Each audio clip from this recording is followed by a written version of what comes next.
हे संतांनी पाहिलं. आयुष्यभर कष्ट केला महाराज, एक एक रुपया जमा करतो, महालासारखा महाल बांधतो. आणि आपण जेव्हा मरतो ना महाराज, तासभर सुद्धा त्या महालात आपल्याला राहू देत नाही. अपने खातिर महल बनाया, आप ही जाकर जंगल सोया. अरे आपल्याकडचा बंगला बांधला, मेल्यानंतर त्या बंगल्यामध्ये आपल्या घरचे आपल्याला राहू देणार का? तुमचा दावा होत नाही तोपर्यंत तुमच्या घरावरचं नाव उतरून पोरं नाव लावतात महाराज. हाड झाला लकड़ी की मूली, बाल जले जैसे घास की पोली. अपने खातिर महल बनाया, आप ही जाकर जंगल सोया. आपलं घर कुठे माहिती ना? सर्व माणसांचं बायांचं या जगात जेवढे लोक येतील ना महाराज, शेवटी आपलं घर तिथंच, गावाच्या बाहेर. हो, गावाच्या बाहेर. आयुष्यभर पण कष्ट केला, एक एक रुपया जमा केला, आणि त्या पैशातला एक रुपया सोबत नेता येत नाही हे तुकोबारायांनी पाहिलं. बायको तपासली महाराज, पोरं तपासले, मायबाप तपासले, कोणीच आपलं नाही. सोडविना राजा सीता चौधरी, आणि कसो हेरे भले भले नाही रे नाही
तिथून काही नेता येत नाही.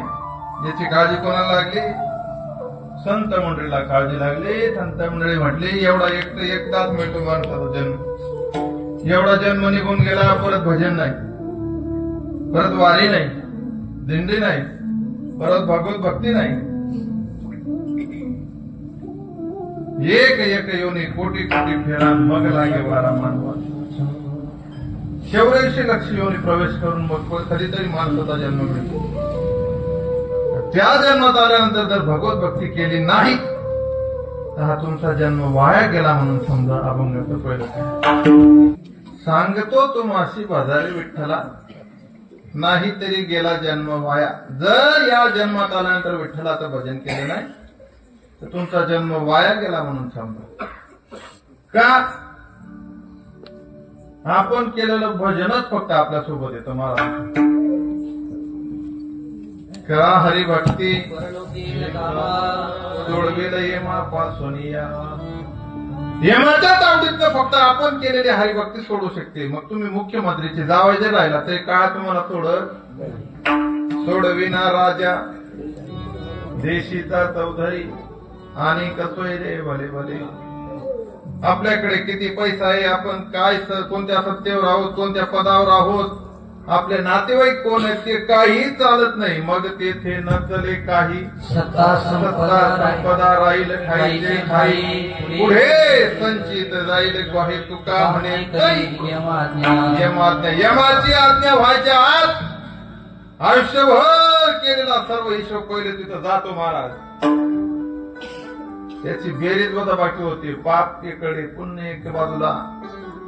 पुण्य जास्त असेल तर देवदूत घ्यायला येतील, पाप जास्त असेल तर यमदूत घ्यायला येतील. आणि यमदूत जर घ्यायला आले मग ते का आशे नेतात का महाराज?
मासे घेऊन जात नाही महाराज आपल्याला.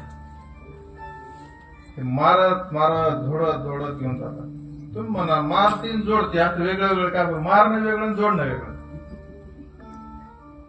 हाताने 2-3 चापटी अशा वाजवल्या का त्याला मारणं म्हणतात. शिंगाडे काढा का त्याला जोडणं म्हणतात. मारती झोडीती तोडीती निष्ठूर यमाचे किंकर बहुसार. ते का बाबा म्हटले नाही ते यमाची त्याला दया माया अजिबात दया माया नाही मारा. त्याच्याच आवडीत वाचायचं असेल ना तुकोबारा आपल्याला सांगतात विठ्ठलाचं भजनच करावं लागेल. दुसरा पर्याय जर ते या जन्मात केलं नाही तुमचा जन्म वाया गेला म्हणून समजा. का? याच देही घडी देवाचे भजन आणि कहे ज्ञान नाही खोटे. पशु काय पाप पुण्य जाणती उत्तम मध्यम भोग भोगती. काही एक उपजती मरती बैरे अंध होती पांगुळमुखी. या देहात आल्यानंतर भजन केलं तर पुढच्या वेळेला मुकावून जन्माला येतो. या देहात आल्यानंतर विठ्ठलाचं दर्शन केलं नाही, साधू संतांचं दर्शन केलं नाही तर अंध होऊन जन्माला येतो. पायी वारी केली नाही तर पांगळा म्हणून जन्माला येतो. भजन कीर्तन ऐकलं नाही तर बैरा म्हणून जन्माला येतो माणूस. बैरा झालो या जगी बैरा झालो, बैरा झालो.